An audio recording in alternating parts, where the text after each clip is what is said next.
I'm Rob Skinner, and this is the Rob Skinner Podcast. In this episode, I talked to Preston and Sandie Shepherd. In 1989, they planted a church in Manila, Philippines, that saw some of the most explosive growth we've seen in the kingdom of God. The Manila church is now one of the larger churches in our fellowship of churches and continues to expand and multiply churches throughout that country. Listen and find out how they did it and what it was like those first few years. All this and more on the Rob Skinner Podcast.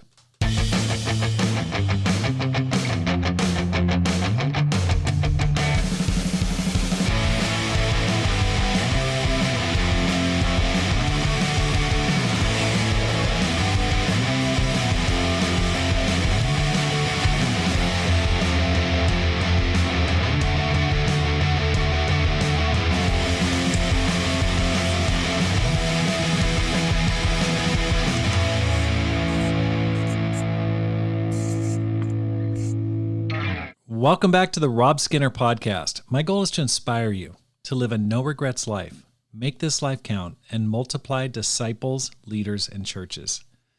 I've got great news. The registration is open for the Climb Small Church Leadership Conference. If you want to grow, if you want to get encouraged, if you want to be around people that share your vision to change this world, I want you to register for the Climb Small Church Leadership Conference. It's coming up November 30th through December 3rd in Dallas, Texas. You can register at robskinner.com. That's robskinner.com. And I really hope that you can come. I want to see you there. It's going to be amazing. So please go robskinner.com and register today. I'm so happy to be able to talk with Preston and Sandie Shepherd today. After Preston returned from his first mission to the Philippines, he came back and he led the church in San Francisco, the San Francisco Church of Christ, with his wife, Sandie. Pam and I were just coming back from our honeymoon when they started discipling us. They arrived just when we were on honeymoon. And so that started a discipling relationship that really changed my life. I mean, they were just so on fire for God and had done such amazing miracles in the Philippines. And it was a blessing to be able to leave the care of Ed and Karen Townsend, who were discipling us up until that time, and they were leading the church at that time, and then Preston and Sandie took over. So they started discipling us, they helped us in their marriage, and they had such an amazing marriage. They just really had so much fun, you could tell, as did Ed and Karen. But then they set us off on a mission team to our first mission location, which was Portland, Oregon, which is in my home state of Oregon. And that was a dream come true to be able to plant a church there. After being there for a few months, we came back for a conference and Preston appointed us as evangelists and women's ministry leader. And they asked us to lead the church in Seattle, Washington. And during the time we were in Seattle, we were able to form a team to plant a church to Anchorage, Alaska. So a lot happened in a very short period of time, but I'm always thankful for Preston and Sandie for their example, their guidance, their discipling that really helped me at an early time in my Christian walk and really inspired me to continue to plant churches. So looking forward to this interview. Preston and Sandie, welcome to the program. Thank you. It's great to be with you again. It is fantastic to have you on the program. And I could go on and on about you guys. I mean, the influence you guys have had in our lives, the more I think about it, I just go, wow, it was so influential, so powerful. I remember the first time we met, I think we were going to Costco or something. And I just remember your joy, your passion. I remember hearing stories about you being raised in Texas. And that really helped me so much. I was 24 years old at the time. And the next several years, so much happened in a very short period of time. So thank you for your influence. Let me go ahead and start this interview by asking, how'd you guys become Christians? Well, for me, I was raised in the traditional mainline church. And I saw my parents baptized when I was about in the third grade.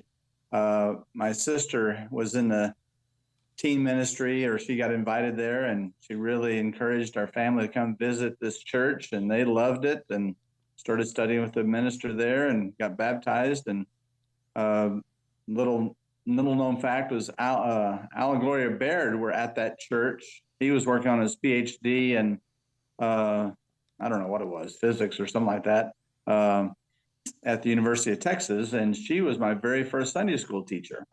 So, but anyway, I got to witness my parents be baptized. I was raised up in that church.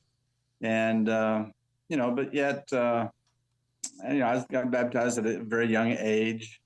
It wasn't really until we moved to Boston. We'd been married 6 years before I was really came face to face with, I would say, New Testament baptism, as far as really being able to be open with your life and sins. At that time, Sandy and I were having some bumps in our marriage, and there was some issues that, really stemmed way back in my life as late teens and early in our, well, not so much in our marriage, but from our dating times. And I just hadn't been open with my life. And I remember came to discipling time, and Kip was discipling at the time in Boston. And he says, "You'll never guess who's getting baptized on Friday night." And I go, "Who's that?" And he goes, "Gloria Baird." And I go, "Gloria?" She was an elder's wife at that point. And I go, why is Gloria getting baptized? And he says, "Well, she felt like she had never really been open with her life, open about her sin, and all that kind of thing." And I go, "Wow." And then I said, "Kip, I need to talk to you because I feel very much the same way." And at that time, Scott Green and I were being discipled at the same time, and he just asked Scott to stay in the living room, and we went in the kitchen and probably talked for 4 hours. Just left gosh. Scott all by himself. But we kind of went through light and darkness together, and basically I came home and told Sandy. I said, "Sandy, guess what? I'm going to get baptized, here real soon."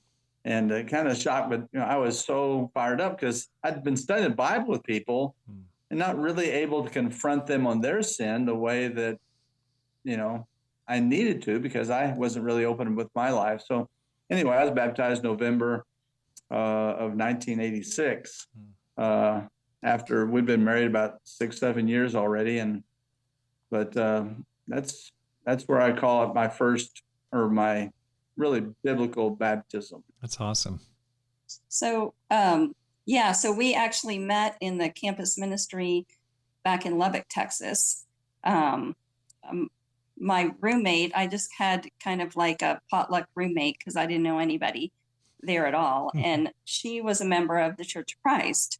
So we would go to the student center for devotional beginning of the semester and then not go and, just check in, I guess. And then there were a couple girls, Eva and Monette, that knocked on my door every single week, inviting me to Bible study. I mean, I think because I was nice to them, they kept coming back, and I kept saying, "Sorry, I am too busy. I can't come," until, eventually I did go, and then started going with the campus ministry group and seeing people get baptized, and reading my Bible. So, at that point, I got baptized there. Preston actually had done some Bible studies with me. And so when he came home in Boston saying he was going to be baptized, I was like, "What? Wait a minute. You're the one who studied the Bible with me." What does that mean for me? And he was like, "I think you were older. I think you were fine."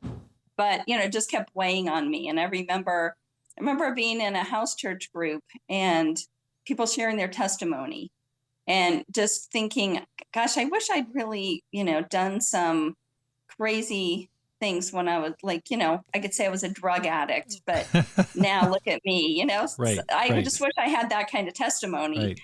But I'd been studying the Bible with people. And so I knew the scriptures, and I was like, wait a minute, if you were really convicted about your sin, you would have a powerful testimony, no matter what your sin was. Because I always had that, I'm a pretty good person. I would do this but not this. I drank, but I didn't take drugs, or, just always qualifying that. So, it was at that point, first time I really looked at my sin in detail and got super convicted, about how much I'd hurt Jesus with my sin and, how he died for me. And, just really, felt convicted. So I was baptized probably maybe a month or two later after that in Boston. Right. And I remember there was kind of a wave of rebaptisms during that time, 86, 87. A lot of people were reconsidering whether they had actually repented or really understood what they were doing at the time. So you guys met back in Texas, I'm assuming. What was it like first time you guys met?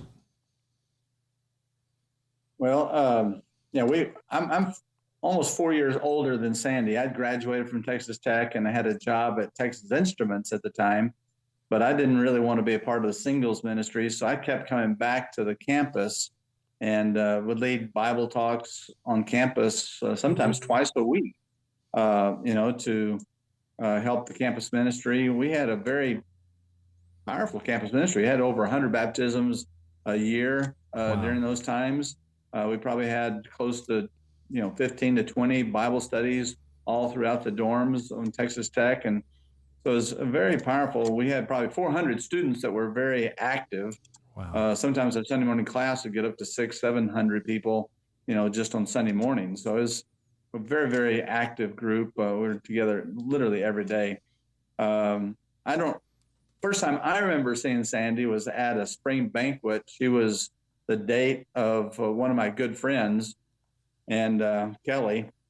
And I just thought, she is way over Kelly's head, and I might need to help him out on this. So unfortunately, Kelly went home for summer break, and I was still there during the summer. And I remember calling the student center and saying, "Hey, Milton, what was that girl that Kelly took to the banquet?" and he told me, and so I called her up for a date, and we dated from there. And traditional church, we didn't have the guidelines that you need to only date other Christians, that kind of stuff. So we kind of looked at it as a dating ministry. We would date girls and bring them in and study the Bible with them, and that kind of thing. Hopefully, not have bad effect from dating a non-Christian. But anyway, she came to several baptisms and started asking questions, and we studied the Bible and went from there. So I do have to say, even though I wasn't a Christian and he supposedly was a Christian, the first time I remember knowing, or I don't know, knowing who he was, whatever, was I remember being in a devotional. We're sitting on the floor in a circle, and he winked at me. I don't remember that. I think I had something in my eye, but I'll let her think. Maybe it was the Spirit. Who knows? Okay, so give me kind of like a picture there, those early days, from the time that you guys met to how you got to Boston, and then how did you guys become the leader of the Manila mission team? If you could just kind of give us a overview of what you're doing during that time period, especially during the 80s, leading up to the mission team. Yeah. Well, I was working at Texas Instruments, and I had a Bible study at Texas Instruments, and several guys got baptized through that. And I was just on fire to really want to go in the ministry and that kind of thing. And I went back and got my degree in Bible and all that. And then finally I had an opportunity. Milton called me up and said, there's an opportunity. They're looking for a campus minister up in Washington. And I started talking to different friends. First, I talked to Sandie. I said, at that point, we were already engaged. And she thought I was going to be a Texas Instruments executive, and she was going to go into interior design. And I said, after I talked to Milton, I said, how would you like to be a minister's wife instead? And, and she goes, that's fine. Let's do it. And we put together a mission team. A lot of the guys that I baptized at Texas Instruments left their jobs, went with us, but we had about 12 people that left, and we went up to Bellingham, Washington. were involved in campus ministry there. That was a really neat time. And just 2 years time, grew to about 75 students. Wow. We sent out our own mission team. Kurt Simmons was baptized in that ministry, and good friend, and Patty, and a good friend, Amy Jacobs. We made them our first 2 interns and sent them out after 2 years. So it was a very active ministry as well. From there, we moved to Oklahoma for 1 year, and Dave Weger helped me with that, find that job. And then we went up to Boston just to kind of research Boston. All the mainline churches were sending people up there. I was so impressed, and basically came back with the conviction that I'm going to end up in Boston at some point. Well, he talked to one of the elders at the church we were at and said, hey, I think we need to, call people to commitment. We saw that in Boston, like people being called to be committed. And I think we need to do that here. And the elder said, well, it's a good thing, but we really couldn't do that because we'd lose half our membership. And that was the point when Preston said, we need to move to Boston. Wow. We can't stay here. He had a pretty cushy job in the church, but, we're like, we just can't stay here. Okay, so let me backtrack a little bit. When you say Milton, who are you referring to? Yeah, Milton Jones, just a great friend. He was he had a finance degree, and I had a finance degree. He was my mentor in every way. He taught me how to do Bible studies with people. He was our associate campus minister at Texas Tech. And Texas Tech is in Lubbock? Is that where that's at? Yeah. Okay. In Lubbock, And he started put together a group that went to Seattle, Washington in 78. And that kind of really, put the thought in my head that maybe I can do the same thing. And so 2 years later, we took a mission team to Bellingham, north of Seattle, about an hour north of Seattle, in 1980. I see. Okay. 1980. So we're going way back. Okay. So then Oklahoma. So what Before year? You were born, Rob. I know. What year did you get to Boston? We got to Boston in 85. Okay. And so I remember we were close to Dave Weger. Dave and Judy Weger were there at the time. And I asked Dave, I said, whose house church are we going to be in? He goes, you're going to be in your house church. And they made us house church leaders from the very beginning. I was scared to death. These Boston guys, they really knew how to preach, and they were so dynamic. And I was just going, man, I've got a lot to learn. But anyway, God really blessed it. Our house church grew like crazy. And within about 8 months, all of a sudden I'm made a region leader over house churches, and Kip started discipling me. And, it just kind of took off from there. So while we were in Boston, the thing that impressed us so much about Boston was that when we looked at the membership, every single member, and I'm not joking, every single member had a dream of going on a mission team somewhere. And it was just, it blew us away. And so it was just incredible times. I mean, the church was doubling in size, gosh, I don't know, probably every 6 months or something. It was just incredible.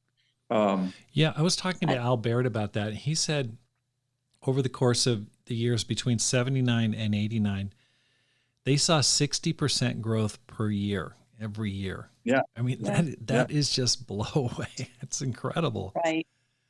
Oh, I will have to say that even though when Preston came or called me and said, hey, do you mind being a minister's wife? And I didn't mind at all. I said, sure. I was used to moving because my dad was in the Air Force and, just adjustable that way, but I didn't have any desire to be in the ministry. I didn't, I liked studying the Bible with people and all that, but I wasn't like, yeah, I want to be in the ministry. And then when we moved to Boston, Preston they said, we're going to be in your house church. I was like, well, who's going to lead the women?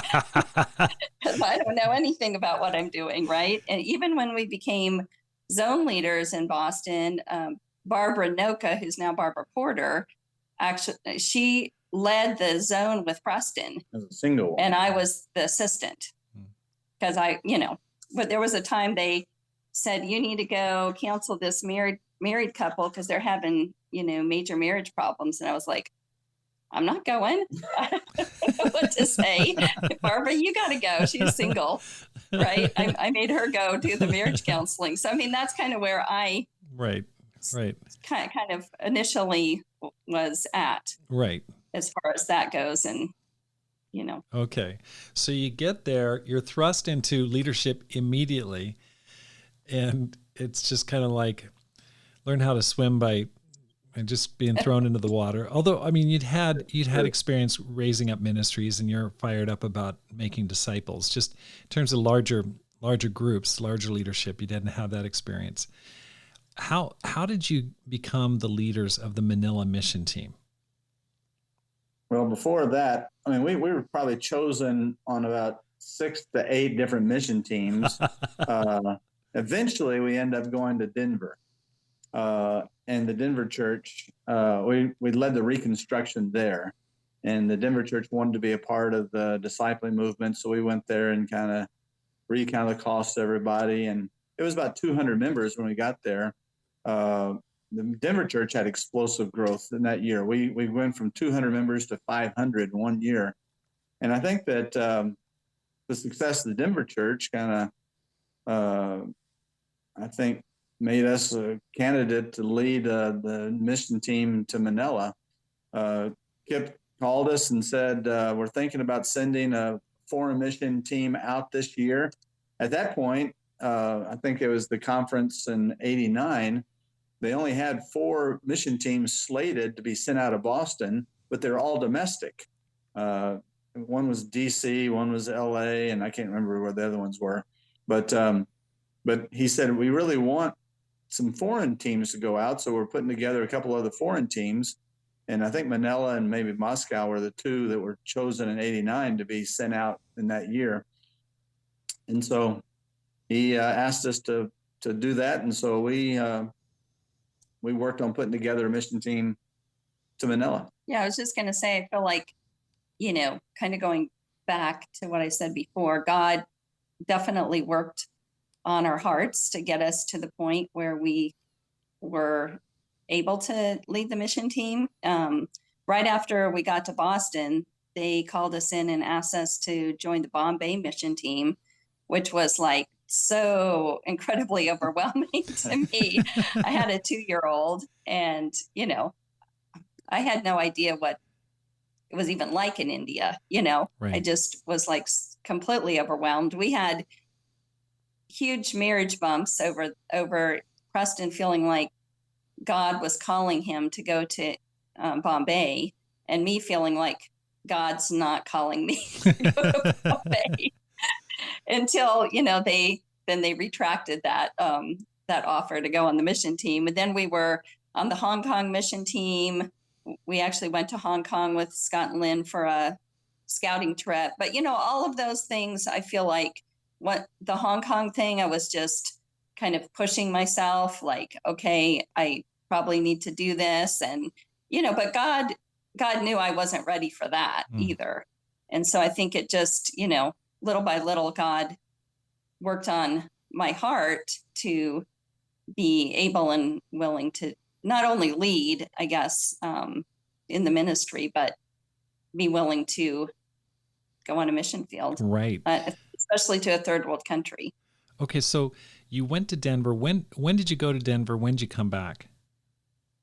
We went in '88, like April of '88, and we were there almost exactly a year. So it's probably like in December of that year that Kip called and said we want to put together a Manila mission team. And at first it was going to be just a lean and mean team, probably like 6 people. And then somehow things changed and it became probably the largest team that's ever been sent out, be my guess. We probably had 500 Filipinos that wanted to go on the mission team. I know. Right. Just, well, okay. So you were in Denver when you were called to go to Manila. You weren't back in Boston. Right. I was in Denver. Okay. So you left from Denver.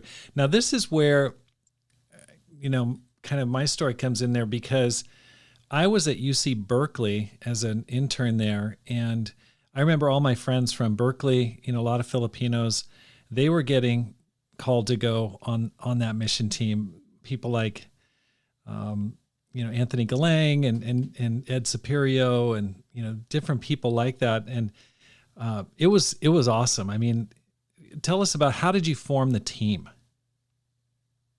Yeah, I think we formed the team out of 6 different churches: New York, Chicago, San Francisco, San Diego, Denver. And I'm leaving out one, I think. But there's a couple of people in Manila already. But we went to visit each church, and there'd be like a Filipino devotional, and gosh, so many people would come out. I mean, the hearts of the Filipinos are just mind blowing. As far as wanting to go back, and and so we sat down, had a devotional together. And I remember in San Francisco, we had just a big room full of people, and I think we could only select maybe 10 or 12 from San Francisco. That was the largest contingent of any of the churches we went to. But every single person wanted to go. When we're faced with, how do we select 10 out of these 60 or 70 people? And I remember we only asked them 2 questions. I think one was, when you think of Manila, what do you think of? And why do you want to go? And it's just those 2 questions. And from the answer of those 2 questions, Kip was there with us, Sandy and myself. We got together and we had a list of names, and we literally used it as a Gideon experience, almost like a fleece. If they said something spiritual, if they said, when you think of Manila, what do you think of? If they said something like the food, or it's just hot, or the traffic, then unfortunately they probably got a little X, If they think of, just lots of lost people, right? something like that, right. Anything spiritual, they got a check mark, right. And we got together and compared names, and we came up with about 10 or 11 people. And we got together, I think, the next day and announced we'd like to invite these 10 or 11 to come. We pretty much did that everywhere. We didn't know, when we'd go to these places, we didn't really know them. Son and Anthony have become best friends, but we had no idea who any of them were when we'd go there. And the team itself, they never met each other. I mean, they came from 6 different cities. The very first time the team even got together as a team was 3 days before we left to go to Manila. So just a lot of incredible, miraculous things, I think, as far as how the team came together, the relationships on the team, and how they worked together. Okay, so you guys gathered. Where was your launch point? Where did you guys take off from to go to Manila? We came to San Francisco. Okay, so San Francisco. And how many people officially on that team coming from the States? We had 28. You had 28. Okay, can you share some of the names that you remember from that team?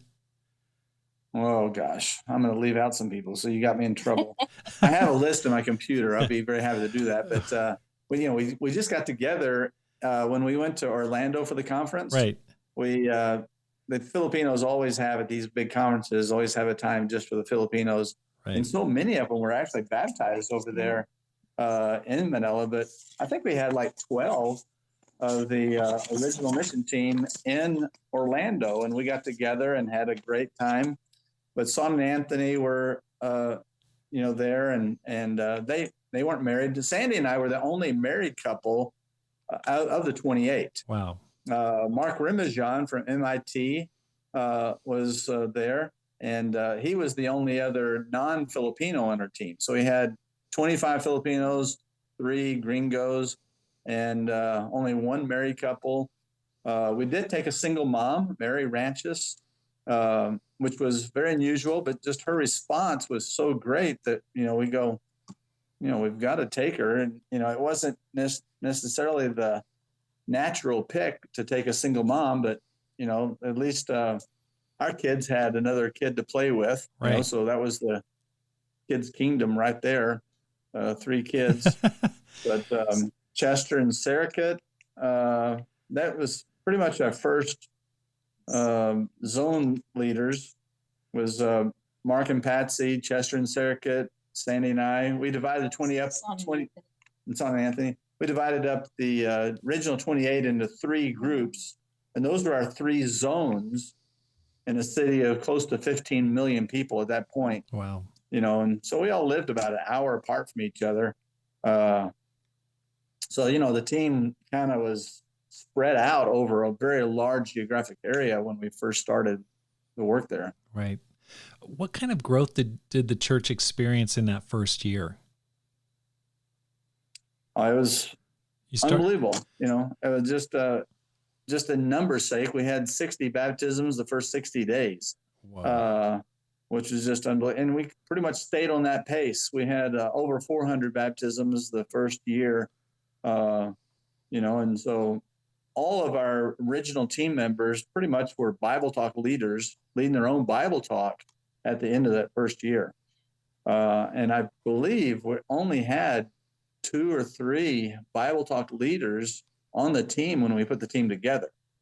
So they all, they weren't even Bible talk leaders when they were on our team, so they all rose up, and everybody had to rise up and take on much greater responsibilities than they even dreamed of.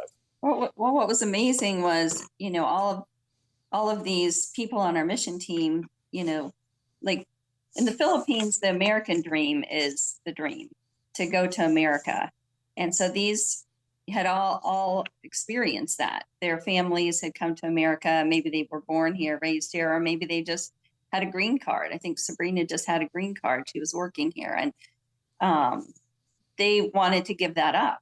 And so when we went back and they shared their faith, and people were like, what are you doing here? Like, why did you come back here? Right. And why did you give that up? And so I think it was so impressive that people were like, okay, I'll come and see what this is all about. So there was a power in, their sacrifice that people saw. That really is true. People came to church just to see these people that were willing to come back to the Philippines. Wow. And of course, that was a great impact upon our culture there. But it also was very evident from the persecution they all felt. I mean, I got call after call after call while we're putting the team together from angry parents going, there is no way my kid is going back to the Philippines. We sacrificed so much to get them over here. Right. To get them over here and to go to school and to start over. I mean, and they were just so mad. I mean, I really thought I was going to be assassinated just from one of the parents. But I'm almost to a person. Every single person had that intense family pressure and criticalness. And so, but it just spoke to their heart, wanting to put God first and being willing to go on a mission. And so it was just incredible. They all had that in common. I think that probably was the bond of our team, was that they all had kind of gone through the foxhole, if you will, of family pressures and having to make that personal sacrifice. Every single one of them realized, this is a huge sacrifice. Right, exactly. I just talked to Son and Anthony in a couple episodes ago, and he gave up his application to med school. He was going to become a doctor and gave that up, and Son was already a nurse, and so many people like that, so gifted and talented, gave so much up to go on that team. Let's talk about the first 30 days. You've got 28 people. You've got 15 million people to reach. What'd you do? What was your plan? Oh, wow. Those were super exciting days. What was, and we left San Francisco and went first to Tokyo for about a week. And in Tokyo, we joined 2 other mission teams. So in Tokyo, the Bangkok mission team was there, and they were going to leave and go to Bangkok. And then also the Seoul mission team was there. So, gosh, I guess there were several foreign mission plannings. It kind of all blew up. Right. But anyway, all 3 of our mission teams were there. We all bonded together for a week, and then we all left the same day to go to our respective cities. But the Bangkok mission team went with us to Manila first. And there's about 10 people. So for the first week, our mission team was more like 38 people. We asked each of the mission team members to bring to get $2,000 from the church, so that first month they wouldn't have any financial pressures. So for the most part, they were all kind of like full-time workers for the first month. Yeah. So I think our experience in the Denver church, when we had done the reconstruction, we did what we call life talks with people. And we had decided that was a really powerful thing. So the first week or two, I think we went with every member of the mission team and did a life talk, which is really just tell me all about your life. Tell me how you became a Christian. Tell me how you're doing spiritually now. It can be a really powerful thing where real bonding for all of us. You just really get to know somebody on a deeper level. So we did that the first couple weeks, I think, as well as people sharing their faith. I think we had Bible talk right away. Maybe the first week we'd have different Bible talks. We all stayed together in the Galarmi apartments for 3 weeks or a month? Well, 2 or 3 weeks probably. But the thing that, Sandie and I always look back at, especially those very early days, was that every single one of us knew why we were there. Right. Manila was such a different, it's like going to a different planet for Sandie and I. And many of these people in the mission team, they might have been born there, but they were raised in the States. So most of them were raised in the States. The parents, made the move over, but we woke up and saw poverty around us everywhere. And, you never forgot the fact that, we're missionaries here. You didn't get caught up in a environment that, was really cool. And you saw things on a daily basis that just reminded you, we are here on the mission field. Mm-hmm. And so, it was just constantly our team. I'm just so proud of them because they just constantly sharing their faith. We were after the first 4 days, we had our first Sunday service. We had 256 people at our Sunday service. Oh my gosh. So, it was just, we were just all blown away. It was just, people would just come out of everywhere, and a lot of people that came were relatives, aunts and uncles, that kind of thing. But there's still tons, probably half the crowd were first-time visitors. Not family members, but first-time, contacts. But it was just very, very powerful in that way. And so, within a week or 10 days, we saw our first baptism, and then our second and our third. And it just, people were so excited about just sharing their faith, studying the Bible with people. And it's just a miracle. We literally felt we're witnessing a miracle. That's incredible. Go ahead. The other thing I think about, like we did stay together for, the first few weeks, but even when we separated and we were pretty far apart, like Son and Anthony lived over an hour away, we had Friday night devotionals together and everybody would come. We had Wednesday night and Sunday church. So I feel like the relationships, because of the time we spent, but also, definitely because we're all making a big sacrifice together, we were really bonded.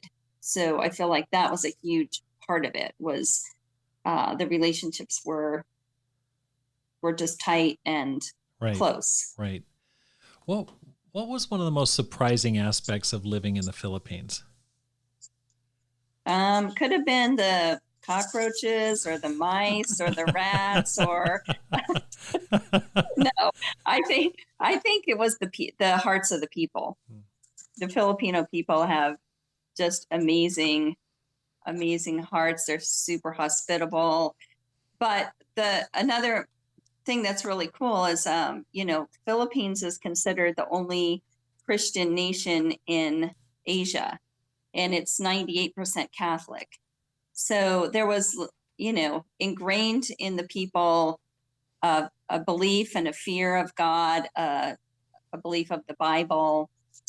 So I think that was just really impressive and amazing, because when faced with the Bible, they were like convicted. I think that's when we've started doing discipleship study first in the Philippines, because we would have people weeping and being completely broken because they realized, no, I haven't been a disciple. They had, like Sandy said, they had a belief in God, but to a person, I'm not sure if any of them had ever opened the Bible before, and so when we got into these Bible studies and opened the Bible up, there's just a conviction among the people that they wanted to please God, and they go, well, if God says that, I mean, it was just the right time for the mission team. I think God knew exactly when the most fertile ground in the Philippines was going to be, and it was just a beautiful time where people open up the scriptures and they just really want to respond to it. Wow. Okay, so there was a lot going on back there. A guy that I reached out to in my dorms, his name Rich. Oh my gosh, Rich Gonzalez. He was from the team. Yes, I think he went on the team. Santos? Rich Santos. Okay, Rich Santos. So Rich, and I remember when Benigno Aquino got assassinated coming back to the Philippines. Right. I think Ferdinand Marcos died right around that time, a longtime dictator. So things were much more unsettled back then. What were some of the shocking things you experienced? What were things you go, whoa, that wasn't expecting that? Well, just natural things, typhoons, floods, Mount Pintubo blew up, during our second time back there. Earthquakes, over 6,000 people were killed in an earthquake that we were pretty much right in the middle of. Just extremes in weather. Sandy talks about the mosquitoes. I got bit by a rat and had to go through rabies shots and all that kind of stuff, but, all that kind of stuff. The pollution was intense. But, when we were there, you mentioned about the political stuff. Sandy and I got invited to go to Tokyo to speak while we were there. And so we left our kids behind, probably ages 2 and 5 or something like that at the time. We left our kids behind with a couple sisters in the church, and we went to Tokyo. While we're in Tokyo, let Sandy take over. Okay. So while we're in Tokyo, there's a coup against the government. And they shut down the airport, so we couldn't even get back in. There was fighting within a mile of our house. I mean, it was really scary. You just hear it on the radio. You'd hear it, We'd hear it on the phone when we talk.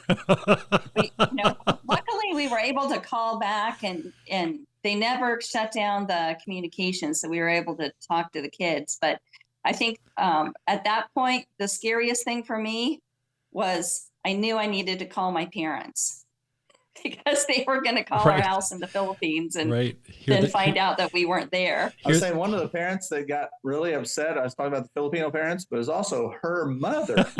Her mother was so upset with me. I hope you're happy when your kids get kidnapped in the Philippines. So Sandy was really afraid to call back to her own parents. But they were fine in a crisis. But I just remember how scary that was. And then just, we had the Christians in Tokyo there, with us, encouraging us.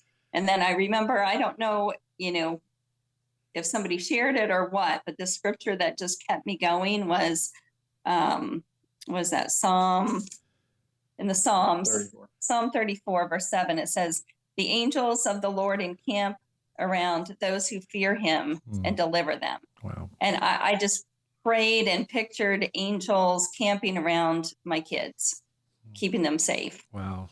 And then when 3 days later, we were headed to go back. I think we had to stay. Yeah, we had to stay overnight in the airport one night because they said, no, we can't, the flight can't go back to the Philippines.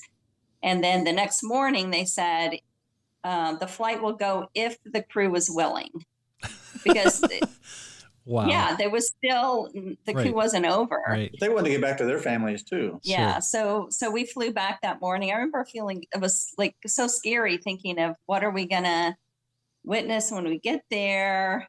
And what I remember was it was still scary, but it wasn't what I expected. the airport seemed kind of normal, and getting to our house, although there was fighting, still, we could hear about a mile away, and you never know what's going to happen. But that lasted for maybe another week. Another week. Wow. Yeah, we'd watch mortar fire and machine gun fire out of our window. Preston and Sandie, 60 baptisms in 60 days. That's incredible. That's amazing. 400 in the first year. You had like 300 baptisms in Denver in like a year, 300 growth at least. It was an amazing time, obviously. But can you share some things, some stories that really inspired you from that time? I'm sure there's so many you could share, but looking back, what fills you with a sense of awe of God's power? It's something that I'm kind of wondering if it can be reduplicated. I'm sure it can, but it was just an amazing time. Just all came together. I don't think it's funny because somebody called us, I think from Australia during that time, and they said, "Hey, we're wanting to write you up in our bulletin or something like that," and they said, what is your name? And I said, well, my name is Preston. And he goes, well, I've never heard of you. And I go, so I went back to our team and I said, I think we're the no-name mission team. Nobody's ever heard of us, and that's kind of the way we were, as we took pride in the fact that, we didn't have any big names on our mission team. We were just all a bunch of, Bible Talk leaders, or not even that, but everybody just worked together as a unit. I think that was the most powerful thing, was working together as a unit. I tried to instill, probably when we came to San Francisco, tried to instill the same thing, was wanted every Bible Talk to experience fruitfulness. And we really wanted every Bible Talk to believe that they could be fruitful. And of course, in Manila, that happened multiple times, but to instill that belief. And there was a lot of training that went on. One of the things I missed most about ministry is just training. I never really considered myself that great a preacher, or, I love to teach, but training was the thing that I enjoyed more than anything, is teaching people just to walk powerfully, to speak powerfully, to even read the Bible powerfully, and so once people, but we worked a lot on that aspect of just daily training, some of those, confidence builders, I guess you could say, is help people be confident in themselves, confident that God was with them. And they brought that to the Bible Talk. I remember having Bible Talk leaders meeting, and we would do like mock count the cost. It was kind of fun and funny because, you'd have your person bring their person, and say, why do you want to become a Christian? And of course they'd say the wrong thing, and their Bible Talk leader would be like, that's not what you said, but we kind of, do that mock count the cost. And then one thing I think, which I know it's different in different places, but I feel like we pretty much said, if you're a Bible Talk leader, you can count the cost. And I know, what I've seen in different churches, since then, it seems like it's, sometimes it's only full-time people, or, only certain people. Right. And I think that does limit, because when people don't feel like they can help somebody become a Christian completely, and I would say an average Christian, if they became a Christian themselves, knows what kind of heart somebody needs to have to become a Christian, and so I think that does help. It helps people feel like, hey, we're empowered. We can study the Bible with somebody and help them become a Christian.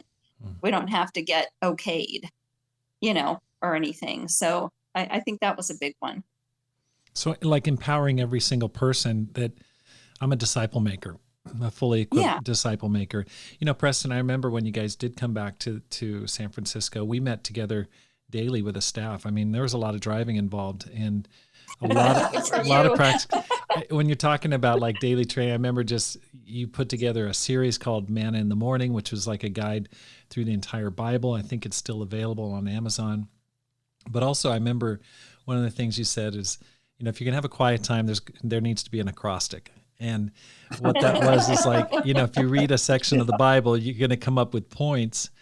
And, the first letter of the point, when you put it together with the other points, makes a word like, God or, Bible or power or something like that. And, it was fun because it was training both for preaching, but also it trained you to, organize your thoughts and organize, what you're reading and really think about it. And, that we call preaching your quiet time. Exactly. It was awesome. It was great memories during that time.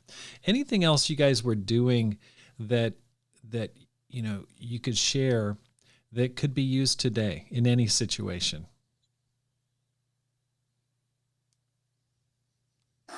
I just think people's faith, I think sometimes our faith is so limiting, as far as what we can do. I think a lot of us are like Gideon, just believe that we're just a little nobody that God can't work through us. And yet God really wants to work powerful deeds through every single one of us. Right. And so don't think of yourself, Gideon thought he was the lowest in his clan, and yet God did incredible things through him. And so just holding on to the faith that God can do incredible things through me, through every single person in the Bible talk has that power from God. Right. So I remember Preston preaching at some point about specific prayer.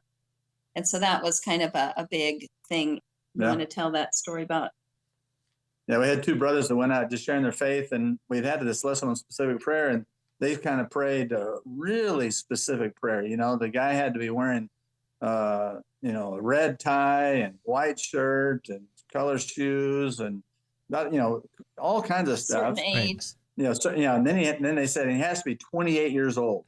And so they talked to this guy, and he checked off all the things. And then finally, the guy goes, "How old are you?" And the guy goes, "I'm 28, and he became a Christian within a week or two. That was our first married baptism. Yeah. Wow. And that was Nelson Santiago. And I called Nelson literally just about several months ago and asked him to share this testimony. I recorded it and sent it out to several of the people from the original mission team. I go, I think you'd get a big kick out of this.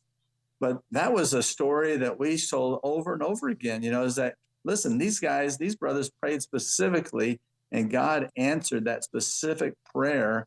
And, God did some pretty amazing things, even through Nelson, and introducing our first marrieds to the church. That's amazing. How did you guys scale it up so quickly? I mean, at the end of this first year, you're 400 people. How did you manage to just kind of develop a structure? You've got all non-leaders pretty much when you're going on the team. Then all of a sudden you've got like a large church, not a mega church at that point, but you've got a very large church to deal with. How did you manage that organizationally? I mean, we kept it the same. I mean, we had Bible talks of like 10, house churches of 30, zones of, then the zones would be maybe 5 house churches, so it was pretty much the Jethro principle of, the small groups, and then, but you always had the larger group. You always eventually had a more experienced leader that you could get input from. But I think just keeping it in the small groups. And I think one of the things that some churches may have lost is just what the honor it is to be a Bible Talk leader. Right, exactly. When you became a Bible Talk leader, it's like you got, you talk to your non-Christian parents and go, "Guess what? I became a Bible Talk leader." And they go, "What's that?" And it's like they were, became an evangelist deluxe or something. Right, exactly. They were so proud, and even to be an assistant Bible Talk leader was something. Maybe you're just in charge of the refreshments or something that week, but even that was key because that meant that you were being groomed to be a Bible Talk leader, right. And so there was a real excitement about leadership that I think sometimes we've lost a little bit today. instead of looking at it as a joy, they kind of look at it more as a burden of responsibility. Well, and, So- and faith in people, because like even when I go back way back to my early beginnings, I never wanted to be a Bible talk leader, but even way back in Lubbock, somebody said, "Hey, I think you can lead a Bible talk." Right. So, okay, well, if they think I can, I guess I can, Right. and I could. And so Right. I think there's a lot of people today that feel like, I just don't think I could do it. I'm not spiritual enough. I'm not Right. knowledgeable enough. I'm not this enough or that enough. And I mean, I think being a Bible talk leader means you can open up the Bible and read a scripture and ask people, what do you think? Exactly. As far as like even leading a discussion, it doesn't have to be, the most eloquent ever, and you just have to love people, care about the people in your group. That's we right. try to equip people, the new Bible talk leaders, with the lesson. When we'd give them the lesson. I remember when Milton, way back before I was a Bible talk leader, I would go to his Bible talk and take notes on it. And then, maybe that would be on Tuesday night. And then Thursday night, I would give that same Bible talk lesson to my Bible talk. Right. And that's something I just kept going, even in Manila, is, helping our leaders out as much as we can. Here's a great lesson you can give to your people. And they really appreciate that, because a lot of the stress came from, I don't know if I can write a Bible talk or put together one, on a weekly basis. Right. And so we tried to really help people out that way as well. Well, one thing I remember, Preston, is you had a bunch of little red notebooks, and you would keep your sermons in there. And I remember you could pull one out and then put together a sermon or a Bible talk from those notebooks. And I was so impressed by that. I mean, you could pull out something from 1983. Oh, here's something I did back then. And you kept all of that stuff. It was amazing. Yeah, no, I still do. Yeah. Now, one of the things that I find interesting is I've talked to people in the Philippines, visited there a number of different times. And from time to time, people go, "Oh, hi, hey, I want to introduce you to this sister. She's number 37." And I'm like, what's number 30? Well, I was the 37th baptism in the church. Can you talk a little bit about how that even got started? Yeah, well, we started, it's probably like a newsletter, we pass out, for announcements and stuff. But on the back of it, we would put, this week we had, these people baptized, and so we just kept a running total, Sherlyn was number 1, and, Tessa was number 2, and T-Boob was number 3, and Bong was number 4, and so, and then, the next week, instead of just saying this is the fourth 4 baptism, we'd say, okay, next week starts number 5 and number 6. And so every week, there was probably, 7 or 8 new baptisms that we put on there. And so it kept a running total all the way to 400. I think we did that the whole year, and so even to this day, when we go back to the Philippines, people come up to me and go, "Hey, bro, I am number 137, and you know exactly what they mean, but they were the 137th baptism as printed on our bulletin. I know. They were so proud of that. Very proud. I mean, they just speak it with pride. I mean, it's a real special that they were there during that time. You could just tell that it's very meaningful to those people. And I've never seen another church like that, with just the kind of excitement there. Let me ask you this. Why did you guys go? I mean, okay, you're there, 60 baptisms in 60 days, 400 baptisms the first year. Why in the world did you leave? we didn't have a choice. We didn't want to. It's funny because I can point to a scar on my arm and say, this is why I left the Philippines the first year. I was going down my stairs and I fell down the stairs and had this huge gash in my arm. And this was on the way to going to church. Yeah, right before church. And so, I look at my arm. I can literally look about an inch inside my arm, and I go, I'm going to have stitches. I'd never had stitches before, and I was so afraid of stitches. But anyway, they took me to the hospital, had stitched up. And I'll finish this part because I was actually counting the cost with someone there in our living room, and the girl that was helping me count the cost was a nurse, so that was a good thing. She's able to run over and figure out, help Preston out, but you got to take him to the emergency room. So we told those sisters, okay, take the kids to church and find Anthony right away and tell him he has to preach because Preston's in the emergency room. So I took Preston to the emergency room, and then I don't know, at some point he was all stitched up in recovery or whatever. So I went on to church and heard Anthony preach. And I was just like so amazed that he did such an amazing sermon. He just pulled out an old Bible talk. Yeah, or it was his Bible talk leader notes, or I don't know what it was, but yeah, it was really impressive. So then probably like a couple weeks later or something, for some reason we're going to be in LA. So we went to LA. We called up Kip and said, hey, you want to have lunch, and met with him for lunch and just started bragging about Anthony and how amazing he did with this sermon. While Kip's mind was like, of course, thinking, I need somebody for San Francisco. Right. Maybe Anthony could lead the church. Son and Anthony could lead the church in Manila, and I can take Preston and Sandie. So, I mean, he just kind of, I think that was back when you're just told where, this is what's going to happen. Right. You just got transferred, basically. It's like, it's like IBM. You get transferred over here or there. Right. Exactly. So you just got a phone call then, or did Kip tell you right then, hey, we need you to go to San Francisco? No. He came to the Philippines. He came to the Philippines because he knew that we probably weren't going to be real excited about it. And he just wanted to make sure we understood the big picture. And so anyway, back then there were and large shifts, and if you changed one, it seemed like there was an avalanche of different moves. What was going on at that time that triggered that big move? Do you remember? I think it all started with Doug Arthur leaving London, and that was that's 4 years. That was leaving San Francisco the next time. Oh, I don't know what shifted. I think the Townsends were moving to LA maybe or something, and I'm not sure. I'm kind of fuzzy on it. I just remember that Ed performed our wedding ceremony, and which was awesome, and he discipled us. We went away for a week, and we came back, and it's like, where's Ed? He's gone. No way. Oh my gosh.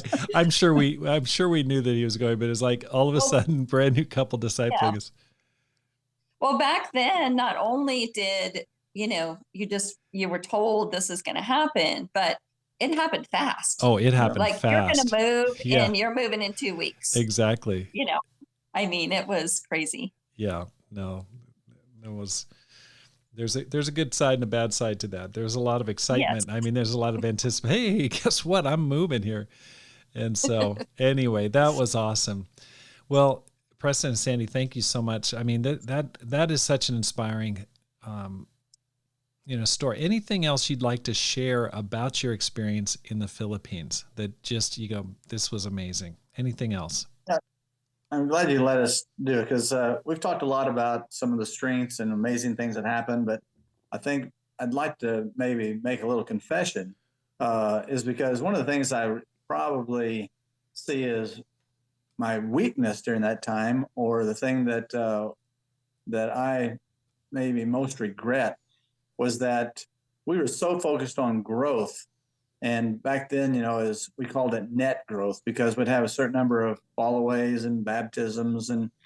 But I think one of the biggest weaknesses in my leadership and during that time, and it's something we try to go back to the Philippines about every 2 or 3 years. So we go very frequently.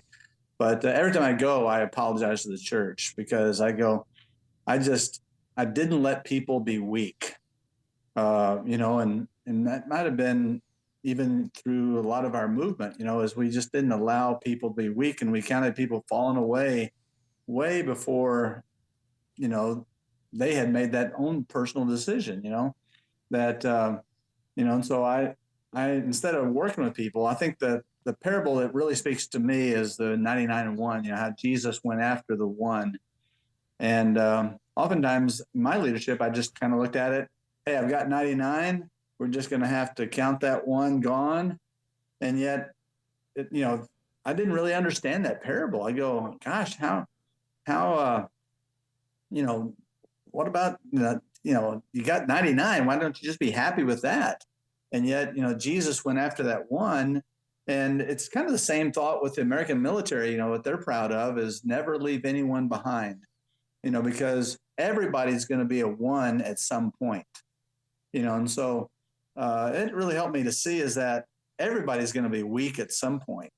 And, in the military, you're thinking, man, if I get shot out there and maybe killed, I want my parents to have closure.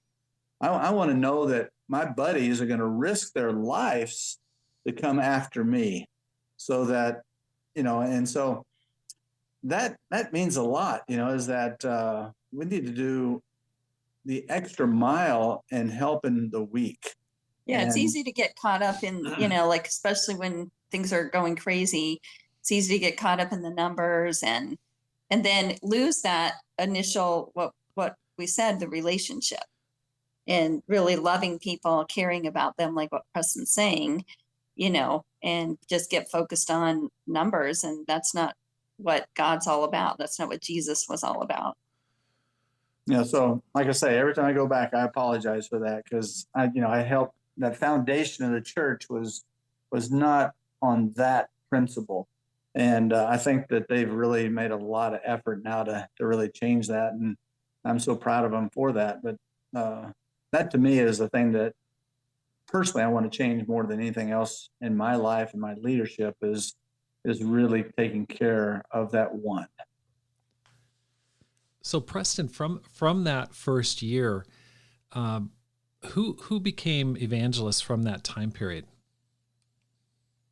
Well, our very first appointment was Son and Anthony, and that was really special. We actually got to do their wedding ceremony as well. Our girls were in their wedding. And then Mark and Patsy were appointed Evangelist Women's Ministry leader, and they were married probably about 6 or 7 months after we started the mission team, or after the mission. But, appointments were really, really, really special. And of course, that reminds me of when I appointed you evangelist. That was a story I still tell to this day. A lot of times I forget who I appointed, who I baptized, but your appointment was very, very special. And I wanted it to be even more special. I'd seen, I think, Randy McKean memorize, the passage in 2 Timothy 4, where, he just, I give you this charge. Basically, I just open my Bible and just read it to the person and try to read it real powerfully. But I'd practice for a week or two. I said, okay, I'm going to memorize those 5 verses, and I'm going to look at Rob right in the eye. And this is like 1,200 people out in the audience, maybe more. And we're standing up there, and my mind goes totally blank. And my Bible is closed. I was so confident in myself, and I was too embarrassed, and I probably had about 2 seconds to say, okay, bag it. I'm going to have to open my Bible here.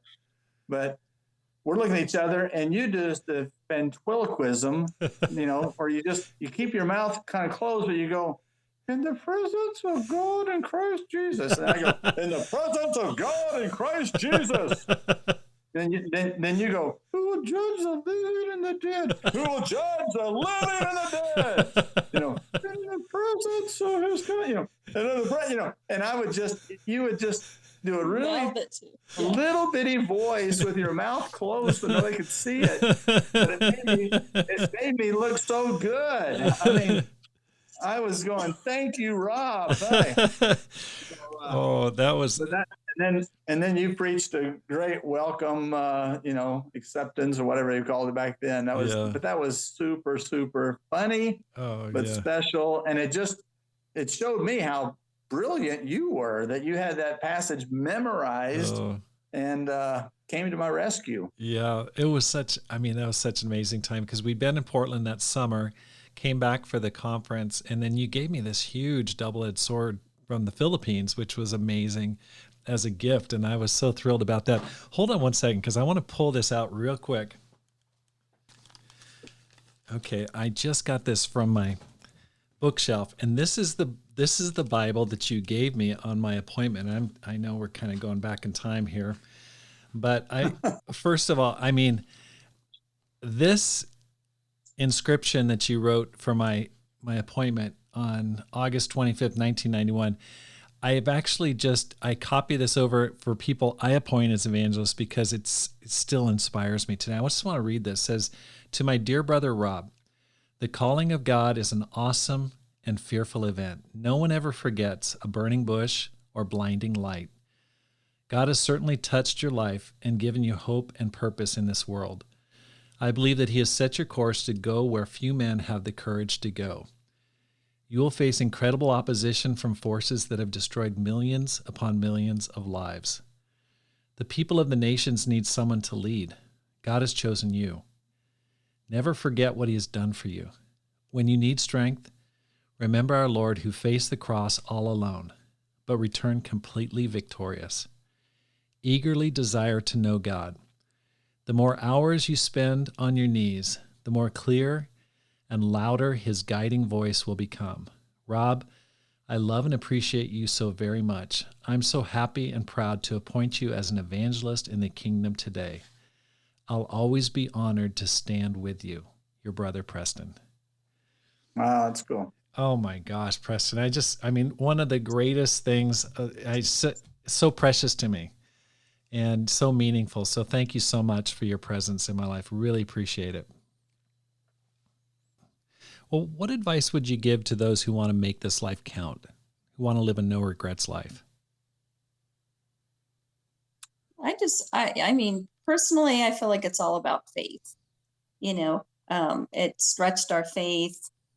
And I would say push yourself, with God's guidance, and I think that's always been kind of something, and I don't know why, but I feel like if something comes before me and I feel like, okay, it seems like God is probably wanting me to do this thing that I don't want to do, then I need to do it, kind of thing. And then God always blesses it.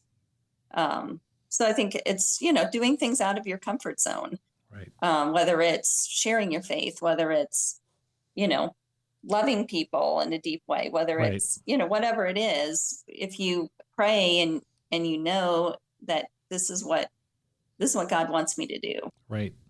I think allow yourself to be discipled. Discipling is just an amazing, amazing thing that God works. I think God works miracles through that. I recently had a guy, apologize for, he goes, I'm so sorry. I'm asking so many questions or, that kind of thing. And I go, no, it's just an amazing thing. God blesses not only you and hopefully information I can give you, but He blesses me. I go, sometimes I'm amazed at what comes out of my mouth. Mm-hmm. I remember I used to go on counseling appointments and I'd come home and Sandy would go, how'd it go? And I said, gosh, it was great. Can't believe the things that were coming out of my mouth. And she goes, well, what'd you say? And I go, and I couldn't think of it at the time. Right. I go, right. But it really is true. God puts on your heart the things to say at the right moments. And I think discipling loosens that up. Right. So it's a blessing to the disciple and to the discipler, because I'd love for people to ask me advice because it loosens things in my brain that I'm glad to get a hold of. And then together we even come out with even a better answer than either one of us had. Right. But allow yourself to be discipled, allow yourself to be pushed, allow yourself to be challenged, to, like Sandy says, get out of that comfort zone. Exactly. Well, Preston and Sandie, thank you so much. Thank you personally for the influence that you've had in our lives, in our marriage, in becoming evangelists and women's ministry leader. We respect you guys and are so grateful. I mean, just to get trained by you guys after you guys came off that mission field and leading Denver, it was like God's plan. It was so, so exciting. I remember when we went to Portland and you guys came up to spend a week with us at the very beginning. And it was awesome. I remember the day you guys were leaving and I was like, oh my gosh, you're leaving. Oh no, we're going to be by ourselves. And I remember you just sitting us down and you said, listen, you guys are all you have. You guys need to really love each other and look out after each other. You're a team. And man, that just stuck with us. It's like, yeah, we're a team. We're going to do this. And that church did really well. I mean, it grew quickly, and it was really strong and healthy. And, and I attribute that to the influence in that you gave to us and the belief that you had in us. So thank you very much. Thanks for being on the program today. You're welcome. We love you and Pam so much. Just so many great memories with you guys, and you helped us, especially when we were in Tokyo, just bonding there with us. I know. Being our friends. I know. Love you bunches. Love you too. Thanks for listening. If you're enjoying this podcast, I'd like to ask your help and support through one of the following. First of all, hit the subscribe button and let your friends know about the podcast. Secondly, read and review one of my books, either How to Plant and Grow a Church or Courage, How to Make This Life Count. Because my goal is to inspire you to make this life count, live a no-regrets life, and multiply disciples, leaders, and churches. Have a great day, and make this life count.